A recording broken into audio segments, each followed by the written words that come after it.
So here's a fun fact. Governor Tim Walz is the first Democratic vice presidential pick since 1964 who did not go to law school. Instead, he spent the bulk of his career as a public high school educator, teaching social studies and geography.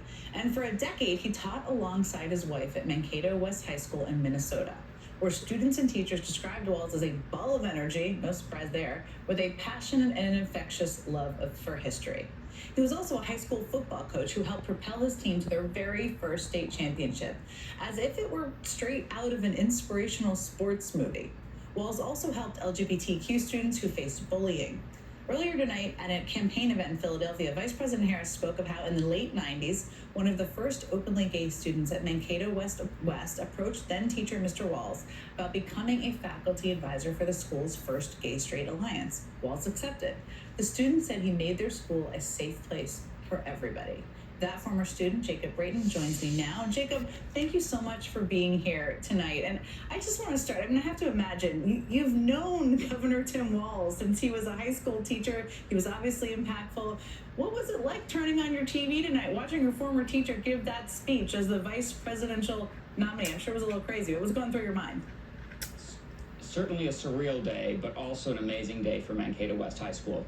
I'm thrilled that America is getting to know both Tim and Gwen Walz. They were amazing teachers and incredibly supportive individuals of the teachers of their students, and it's an exciting day for Minnesota. You know, the country is just getting to know Tim Walz. I have known of him for a long time from working in politics, but a lot of people didn't know of him a couple of weeks ago. Tell us about your former teacher, just as a human being. So Gwen was my former teacher, Tim was not, but Tim helped to start the Gay Straight Alliance. But I can tell you a story about Gwen as a teacher. I came out, I was the first openly gay student at Mankato West High School, and I came out in 1999. In 1997, though, I had a class with Gwen Walz. She taught English literature. And on the first day of class, she stood up and said that this was a safe place for LGBT students. It meant the world to me. I had never heard a teacher from the front of the classroom talk about gay and lesbian issues. My heart was literally beating out of my chest. And so when I came out 2 years later, the first person I told was a friend, the second person I told was my sister, and the third person I told was Gwen Walz. Both Tim and Gwen were incredibly supportive of their gay students. And they modeled values of inclusivity and respect. That helped not just me. I was bullied in high school. It helped not just me, but it also, I think, helped the bully. It showed the bully a better path forward. And I can think of no one better than Tim Walz to show that better path forward for America. We have had with President Trump a bully president. It's a one-act show with this president, and all he knows how to do is the politics of the bully. And Tim Walz will show us a better way forward. He's been showing and modeling that better way forward for me all the way back to 1997. You know, as you said, he wasn't your direct teacher. He was an advisor for the club that you were a part of, right? You asked him to be the advisor for that, which shows to me that he was willing to stick his neck out there at a time where, as you said, a lot of people weren't. And you told the Washington Post something I thought was really interesting, that one of his greatest strengths is his ability to sell seemingly progressive ideas to seemingly not progressive crowds. Tell me what you think that means in terms of what kind of a vice president he would be. Well, that's true.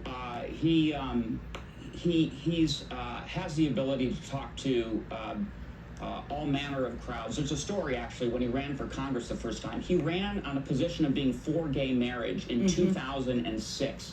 This was one of the most anti-gay years in the history of American politics, but he came out for gay marriage. My mom actually said to him, Tim, this is before he had announced that he was going to run, she said, Tim, you don't have to be for gay marriage for our family. But he said, Rondi, I got to look my gay students in the eye as I'm for gay marriage.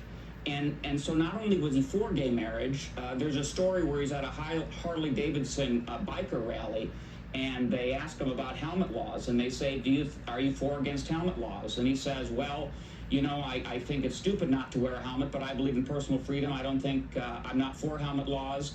Probably stupid for me to be eating as many cheeseburgers as I eat, but I'm not for the government telling me how many cheeseburgers to eat. But if the government shouldn't tell you not to wear a helmet, and if they shouldn't tell me how many cheeseburgers I should eat, it also shouldn't be able to tell your gay neighbor that they can't get married. So he would go to a Harley Davidson biker debate and talk about gay marriage. So that's just his skill. He has the ability to talk about progressive issues and make them in a way that all of us can understand. And he's a remarkable individual.